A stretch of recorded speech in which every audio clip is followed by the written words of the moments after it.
RTL, 7h14. Le vendredi, c'est Zemmour. Bonjour Eric. Bonjour. L'émotion est encore très vive ce matin. On l'entend après l'expulsion de la jeune Leonarda, même si on a appris entre-temps que son père avait menti sur leur nationalité, qu'elle était en fait née en Italie et pas du tout au Kosovo. Les blocages de lycées continuent. Une enquête est en cours, administrative. On a vu même à l'occasion le PS s'en prendre très durement au ministre de l'Intérieur. C'est justifié, Eric? Ah, ils ont sorti les grands mots. Les mots avec des majuscules énormes, avec des trémolos dans la voix. Ils les ont habillés de lumière, indignation, irréparable, inhumanité absolue, les valeurs de la gauche, l'âme de la gauche, la République en danger, l'école, ce sanctuaire. Au revoir les enfants, la rafle du Veldiv. Oh, la grandiloquence ne leur fait pas peur. Ils ont lâché les chiens de l'émotion. Ils lancent des gamins dans la rue. Ils hurlent au scandale pour mieux étouffer les vrais scandales.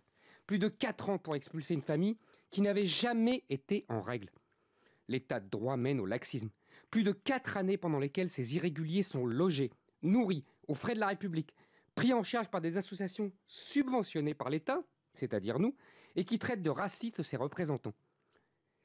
Un scandale qu'on nous oblige à scolariser des enfants cyniquement mis en avant par des parents qui savent très bien que ça les rend inexpulsables.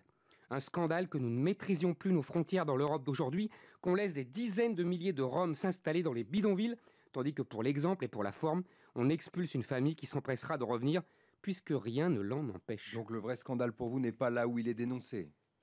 Oh non. Le scandale, c'est que le ministre de l'Intérieur s'enorgueillisse d'expulser 13 000 ou 18 000 irréguliers par an, une paille ridicule à côté des 100 000 que la police arrête par an. Le reste est dans la nature et les 13 000 reviennent. Mais enfin, vous savez, la gauche est prête à tout aujourd'hui pour tuer Manuel Valls.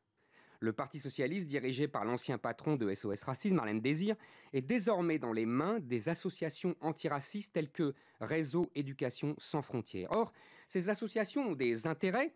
Elles vivent de copieuses subventions publiques et une idéologie, celle de l'extrême gauche et des Verts, une idéologie sans frontiériste, sans papiériste, qui nie la communauté nationale, sa pérennité, sa souveraineté, conteste le droit pour la République de dire qui peut séjourner en France ou ne pas y séjourner, et considère que la planète est un grand terrain vague où n'importe qui peut s'installer n'importe où.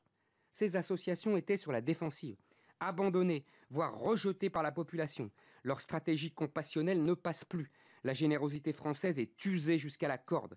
Dans l'immigrant, les Français ne voient plus désormais un miséreux à plaindre, mais la place de HLM en moins ou le braquage en plus. Alors, ces associations jouent leur va-tout idéologique et médiatique. Entre les morts de Lampedusa et Leonarda, elles tentent de réactiver la pompe de la culpabilité nationale. Elles soufflent sur les braises de l'émotion en se servant à fond de leur relais médiatique.